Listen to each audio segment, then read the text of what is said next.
Estamos em uma grande dúvida, existe uma grande questão no momento. Qual é o melhor para as pessoas, o matriarcado ou o patriarcado? A palavra patriarcado agora chegou com tudo, né, nos últimos dias, nas últimas semanas, com o filme da Barbie, que eu ainda não assisti, né, mas em todo caso não tem problema, porque a intenção aqui não é falar do filme da Barbie ou da Barbie, mas é tomar um pouco o sentido da palavra patriarcado e confrontá-la, né, no seu sentido ali mesmo e com a realidade que nós vivemos hoje. O que se diz, o que se denuncia normalmente, né, o que ouvimos sempre, é que o patriarcado precisa acabar, o patriarcado que está ligado à opressão, né, sofrida ali pelas mulheres, à imposição que os homens fazem de tudo, toda a submissão que os homens impõem às mulheres. Nesse vídeo, eu queria separar um pouco a palavra patriarcado da ideologia feminista e também falar um pouco do matriarcado, se talvez não seria o melhor para todos, né, e trazer para você a diferença entre dominar e submeter-se, né? Dominar, quando se fala de homem para com a mulher, de mulher para com o homem, é uma tendência dos dois, né? Querer dominar, e mostrar que o submeter-se não é algo tão negativo assim como se pinta, né, aí por aí nos discursos que nós ouvimos hoje. Então fica até o fim para você entender tudo que eu vou falar aqui, tá bom? Não pula, não vai embora, fica aqui até o fim, vai valer a pena para você. E eu quero agradecer, muito obrigado por tua inscrição aqui no canal, por tua curtida. Compartilhe esse vídeo, né, com os teus amigos, acabando aqui de assistir. Confira também os outros conteúdos aqui dessa plataforma, daqui do Pessoa Sexo e Deus. Então, vamos começar falando um pouco do sentido das palavras, né, das expressões patriarcado e matriarcado. No sentido puro, né, dessas palavras, por exemplo, patriarcado quer dizer colocar a força, colocar a tônica na estirpe do pai, né?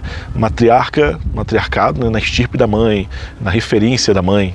Talvez até aí na sua família vocês usam, né, esse termo, essa é a nossa matriarca, esse é o nosso patriarca, né? Geralmente a gente usa essa expressão para os nossos avós. Mas também existe o sentido de organização da sociedade, né, que é o sentido mais tomado pelos militantes, por aqueles que militam, por exemplo, contra o patriarcado.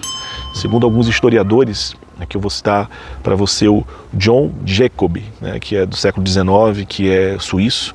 Ele disse que as comunidades primitivas eram matriarcais, né, porque não se sabia muito bem como as mulheres ficavam grávidas e não se sabia, né, que era pela relação sexual. Então elas eram como que deificadas, né, e não existia nem a palavra pai, né, nessas comunidades muito primitivas. Quem fazia o papel de pai ali eram os irmãos dessas mulheres. Essas mulheres tinham um lugar totalmente de destaque ali nessas sociedades primitivas, que no entanto tinham líderes, né, os líderes, aqueles que estavam à frente das pequenas comunidades, das sociedades, dessas famílias, eram homens, né? E por que é interessante isso, né? Por que eram homens? Porque eles conseguiam harmonizar, eles conseguiam juntar as diferenças de uma família ali com a sua matriarca e outra família e fazer uma só sociedade, né? Você vê que uma característica masculina, essa presença masculina era uma ponta, um sinal, ou era um meio de unidade. Então esses homens não eram patriarcais, e essas mulheres também não eram matriarcais no sentido pejorativo da palavra, né? Elas nem puxavam a sardinha para o seu lado por ser mulher, nem os homens puxavam a sardinha para o seu lado por serem homens. Mas de alguma forma nesse estudo da história primitiva da pessoa humana em sociedades, né, existia de alguma forma, não estou dizendo que é o ideal não, existia de alguma forma a vocação específica natural do homem e da mulher que sobressaía. Então, dando um salto no tempo agora, quando as sociedades começaram a se organizar e entenderam que a partir da relação sexual que a descendência vem, nós encontramos logo a referência de homem como líder da família, da sociedade, e vemos isso, por exemplo, com paterfamilias, né, que são os homens que em Roma, né, na sociedade romana, eram aqueles que eram os líderes da sua família, não somente da sua família ali, do seu núcleo familiar, mas das famílias que eles agregavam, né, ali naquele ambiente agrícola, comercial, os bens da família, os valores da família, a religiosidade da família. Então, o homem, né, começou a se ver que a descendência vinha-se dele, né, ali pelo fator genético mesmo, né, e se assumia o nome do homem, se assumia a família do homem, e era ao redor dele, a partir da administração dele, que as coisas começaram a acontecer. No sentido bíblico, né, temos a palavra patriarca, que chegou com a tradução grega, né, do Antigo Testamento, ali com 70, alguns anos antes de Cristo, para denominar os grandes patriarcas, né, como Abraão, Isaac, Jacó, né, Israel. que formaram o povo de Israel, que foram os alvos da promessa, né, das promessas de Deus. Então eles eram tidos como os patriarcas, né, os pais do povo. E depois, né, ali ainda na Bíblia, no Novo Testamento, nós vamos ouvir várias vezes Jesus, né, ele próprio, de se dirigir a Deus como pai, o que foi uma afronta para os doutores na época, porque chamar Deus de pai quer dizer que eu sou filho, ou seja, eu sou igual a Deus, né? Podia-se dizer que era filho de Abraão, mas não filho de Deus. Para você ver a noção de pai que o judeu tinha, que aquele povo tinha, né?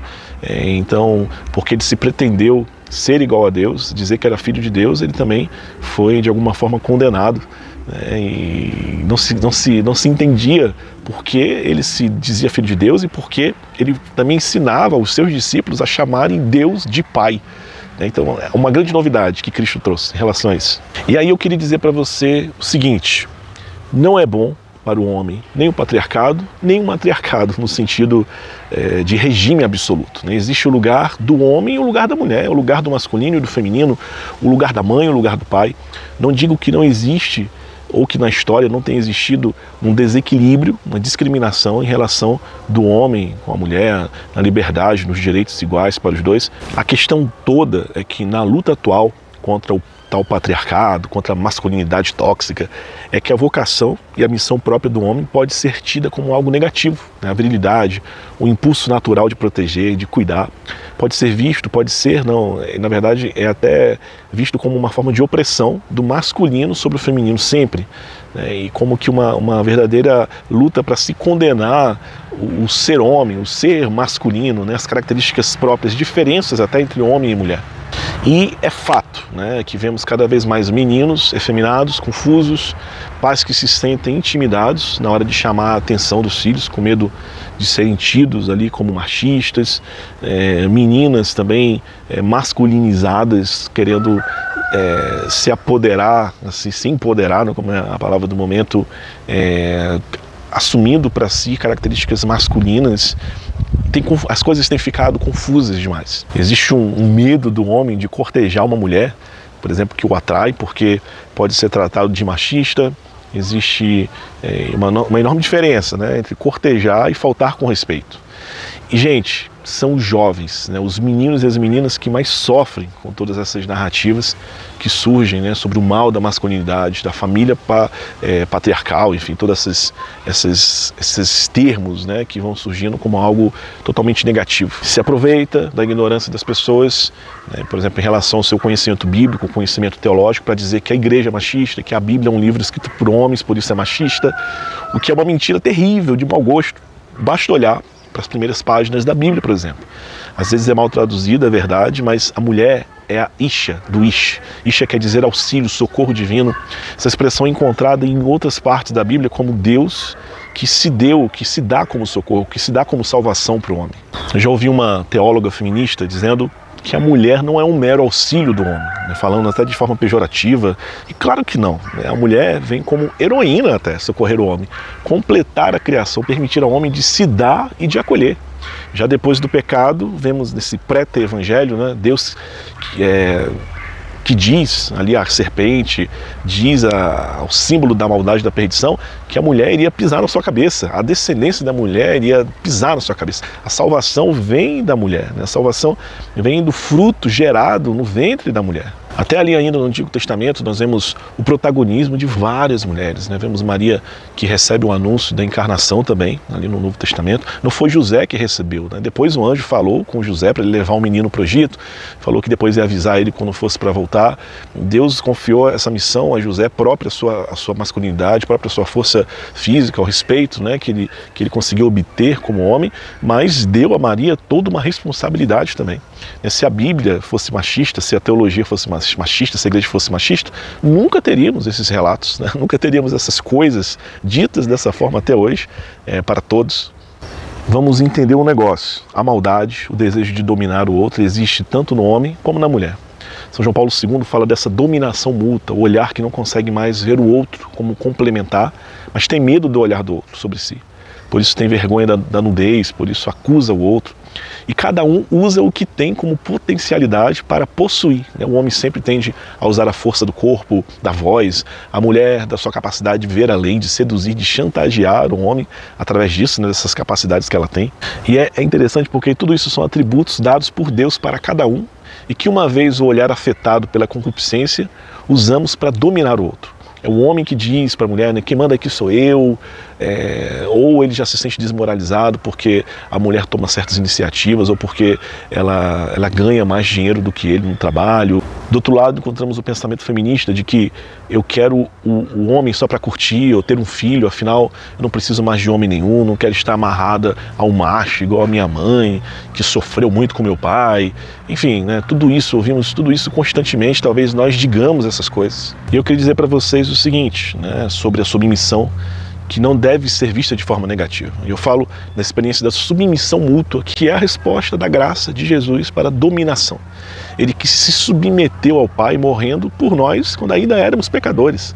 São João Paulo II comentando Efésios 5, nessa grande analogia trazida por Paulo, quando ele diz: submetei-vos uns aos outros, né? Não tenhais medo de vos submeter uns aos outros. E seguindo ali o texto bíblico, depois ele diz, né: maridos, amai vossas esposas como Cristo amou a igreja, dando a vida por ela. Esposas, submetei-vos aos vossos maridos como a igreja faz com Cristo. Cada um se submeta segundo a sua vocação própria, de forma livre ao outro, né? E, gente, eu sou casado, eu me submeto o tempo todo à minha esposa, assim como ela também se submete a mim, né? Isso é uma condição do amor verdadeiro, que não tem medo de perder em vista do outro. Isso exige, e existe, gente, assim, vocês podem acreditar, tá? Eu me submeto, por exemplo, à minha esposa, ou ela se submete a mim quando um ou outro está doente, ou o filho está doente, a gente precisa mudar o programa para se submeter àquela condição. Ela se submete a mim, eu me submeto a ela quando ela dá uma sugestão, ou eu dou uma sugestão e o outro pensa diferente, mas em vista do bem comum, nós nos submetemos ao outro sem medo, né? A gente vai tentando, testando, na certeza de que isso é um discernimento feito em conjunto por amor um ao outro, por amor à família. Isso é se submeter. Enfim, queridos amigos, não tenhamos medo de nos submeter dos nossos relacionamentos, não somente quando você é casado, mas quando você for tendo a oportunidade, né, de mudar para o bem comum, seja na sua amizade, seja no seu trabalho, seja se você vive em comunidade, na igreja. Não tenha medo de entender que ali você vai precisar se submeter. Não entenda a submissão como algo negativo para você, como, não sei, você está se anulando. Talvez você se anule um pouquinho, sim, em vista do bem comum, em vista do outro. Você não vai estar perdendo a sua pessoa, não vai estar perdendo os seus direitos, porque naquele momento, naquela realidade, você se submete. Olha, muito obrigado por ter ficado até aqui, muito obrigado por assistir esse vídeo até o fim. Insisto com você, compartilhe, curta esse conteúdo, se inscreva aqui, né, nesse canal. Se você estiver escutando em uma outra plataforma, também curta, siga, envie para outras pessoas esse conteúdo e até uma próxima ocasião, com a graça de Deus. Shalom.